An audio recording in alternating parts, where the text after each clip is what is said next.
Welcome back, my foolish mortals, to our Halloween build where we're building an inspired version of the Haunted Mansion. So keep your hands and arms and feet inside the vehicle at all times, and let's get this video underway. Alright, and welcome back, and take a look at our awesome bayou biome that we have now surrounding the Haunted Mansion build. As you can see, look at this place with lots of cool little details all hidden around in here. Now, we've been working on this on Twitch, so if you don't know, I've been streaming once again on Twitch, so you could follow the links in the description to be follow over there and be notified when I do go live on my next Twitch stream. So we've been doing a lot of fun work and having a lot of fun. So if you want to come hang out with me live and build with me, definitely head over there. We're having tons of fun, and let's get right into it today. So from our previous episode, we left this area blank, and this side of the Haunted Mansion and the back are kind of where we're differing from the original,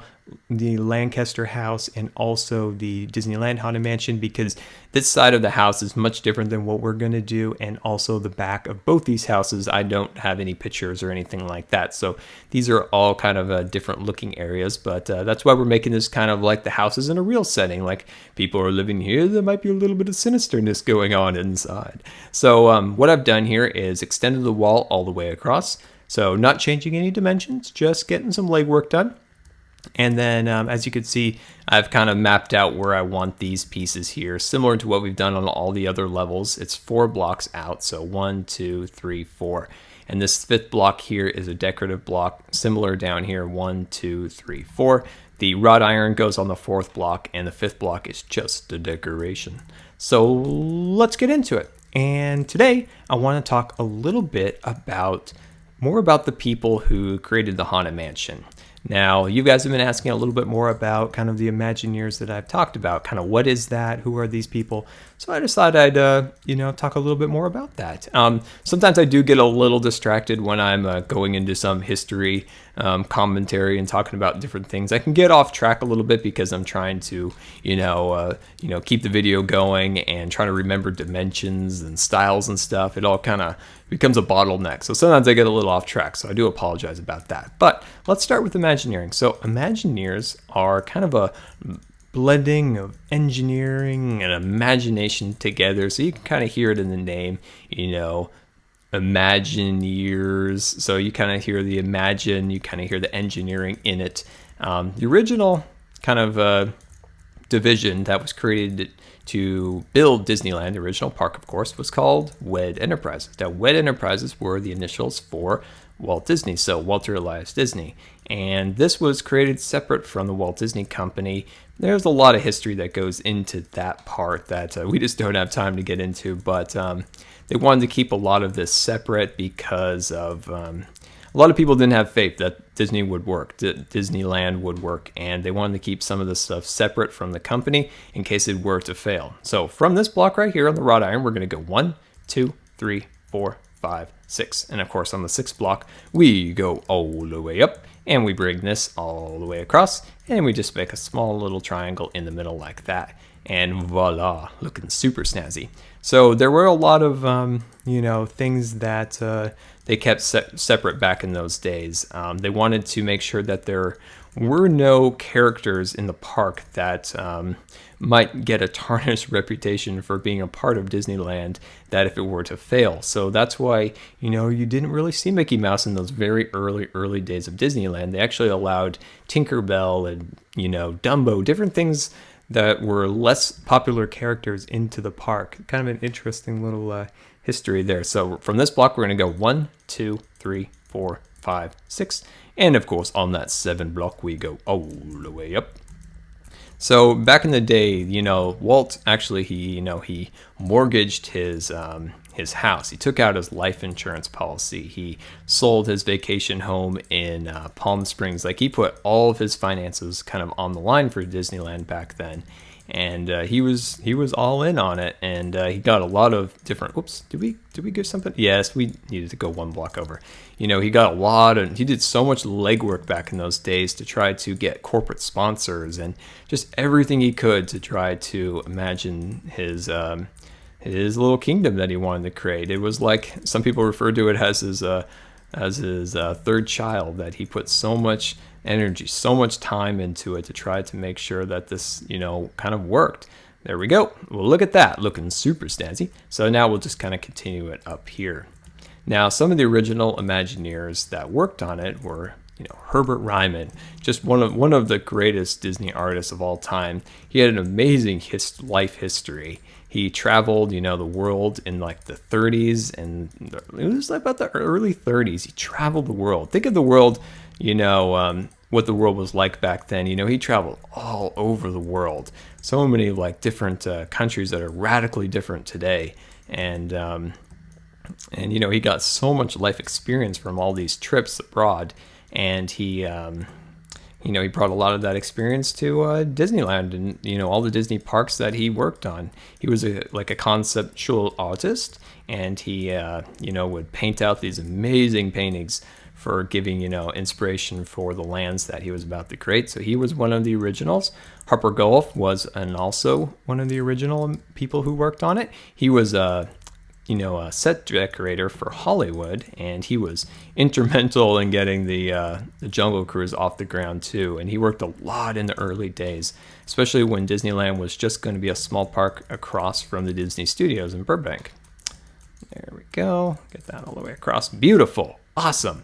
Look at that. We've got a nice little side built up on here, and that is looking really good. So give me a couple seconds here. Let me kind of catch my breath, and be right back. All right, and welcome back. As you can see, this section of the house is a lot different from the Disneyland version, where in Disneyland, the mansion actually has a section that kind of jets out right here and goes back. So in this section over here is kind of where the handicap area is, and then there's some like an exit door over here, and different things that kind of represent the show building and having to kind of squeeze in the stretching rooms and different things of that nature. But we've gone more to the Lancaster House in Baltimore's inspiration in this section of the house.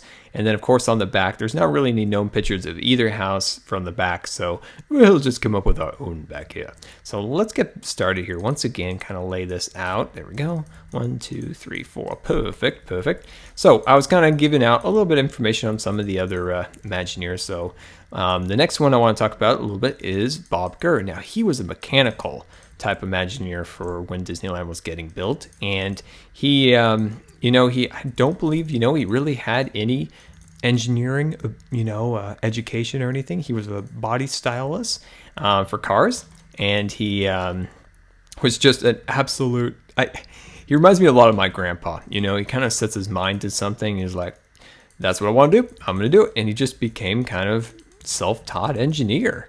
And he was responsible for a lot of the mechanical things of the park, especially the Autopia in those early days. He was always out there, tinkering with them. Things were a lot different back in those days when it came to, regulations and meetings and red tape and different things like that. He was just out there tinkering with those vehicles, trying to make them the best that they could be. They were breaking down every night after the first day of operation.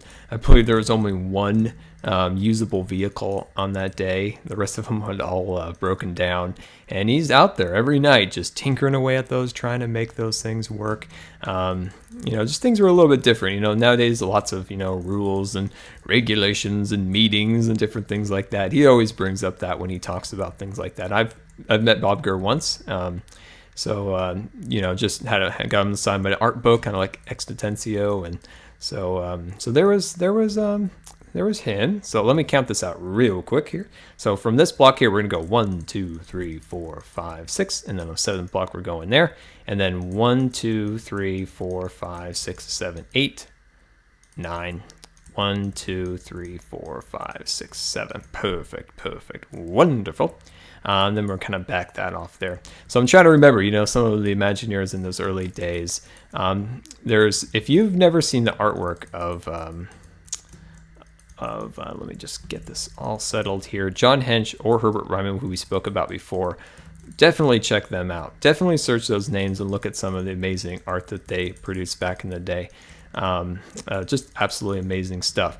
But let's talk a little bit about John Hench. So John Hench, I love John Hench. He was responsible for so much over the years for Imagineer. He was kind of in charge of also the look of Mickey Mouse too over the years. And he came from the animation department, art director, later became Imagineer art director. Really, really knowledgeable in color. Also a self-taught person himself. He read a ton. They used to say he would take home a stack of magazines this high of just crazy subjects, all sorts of different things, so he could just constantly learn and learn about different things. They said if he would have, been alive for, the internet and Google, he probably that would have just been the bee's knees for him. But he had some also amazing artwork like Herbert Ryman. Those two were just powerhouses when it came to that stuff. And definitely check out some of the stuff he did. Amazing. He did a lot of work in the Tiki Room, different attractions like that. Space Mountain, he was instrumental in the original concepts for Space Mountain. His concepts were a little more extravagant than what was actually built. But if you travel to the Disney Family Museum in San Francisco, it's in the Presidio, they have a model of Disneyland, kind of like Walt's ultimate vision of Disneyland. And you could see John Hench's Space Mountain in the center there. But so there's John Hench. So many amazing Imagineers, I just can't even think of them all. Let me just bring this all the way up. Yeah, I'm forgetting just tons and tons of them. But Sam McKim was also a great artist, and you could see some of his work in the Haunted Mansion. Great moments with Mr. Lincoln.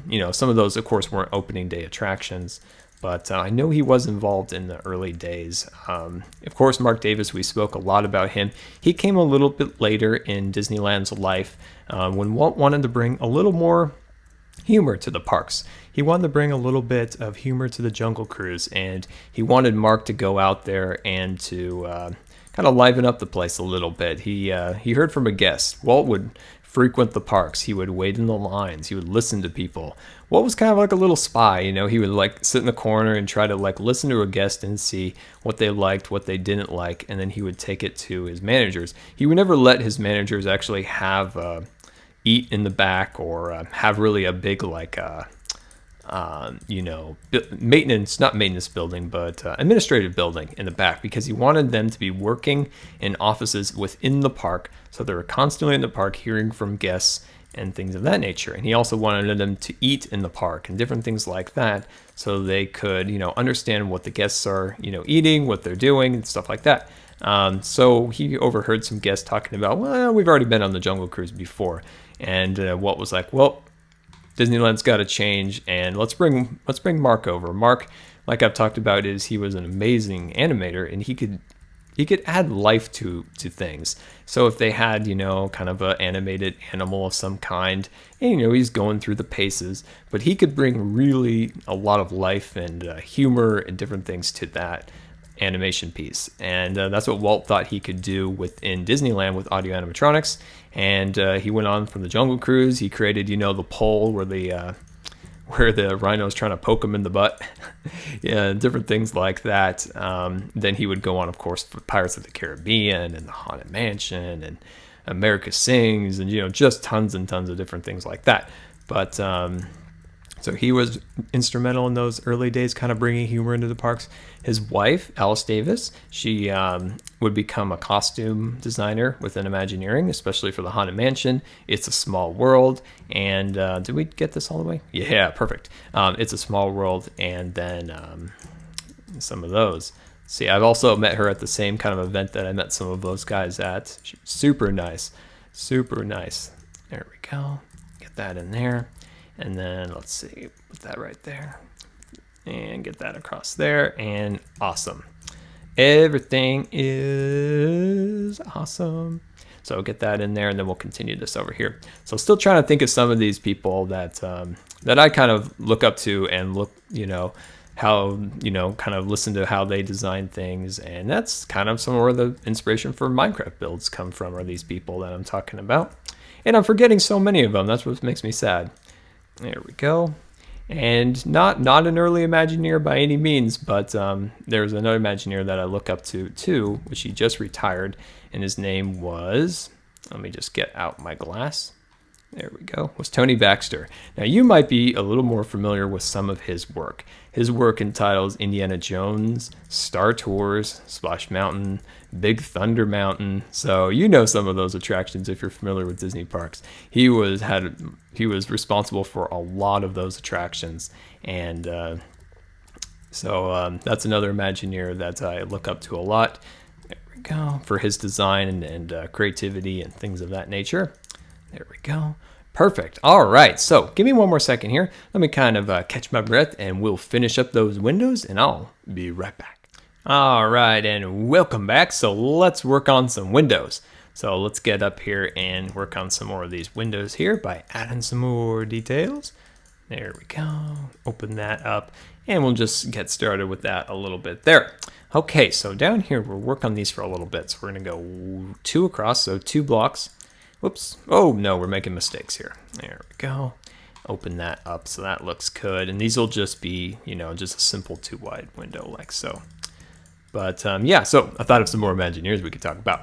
So Harriet Burns was another Imagineer. Unfortunately, she wasn't at the event where I met some of those people. She was supposed to attend, but she unfortunately couldn't for the event. She was responsible for the model shop. So she was a model maker.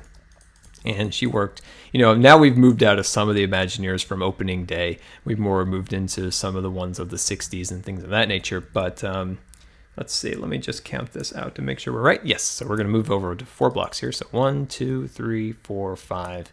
So we'll move over to here. There we go. So she worked in the model shop. So she was making models for Pirates of the Caribbean and the Haunted Mansion and stuff like that. Let's see, to get that across there and fill that in there, fill that in there. Perfect. Super cool. This is going to be super awesome. And then, can we go up there? No, we can't, unfortunately. But then another one was Dorothea Redmond. Now, she was in charge of a lot of stuff in New Orleans, similar to what John Hench, too. They were both responsible for a lot of stuff that went into New Orleans Square at Disneyland. She did a lot of actual work for Walt Disney's personal apartment. Let's see, 1, 2, 3, 4. He has an apartment. He had an apartment above the fire station in Main Street. And he wanted a more grand apartment for more of his family members and to entertain people. So he, commissioned her to start working on that. And it was supposed to be where some of you may remember the Disney Gallery was at one time. Now it's become the Disney Dream Suite. But it was never finished, unfortunately. Walt died before it was complete, along with his private club he was also making in New Orleans Square called Club 33. Those were, she was responsible for a lot of that went on in the design of those 2 items.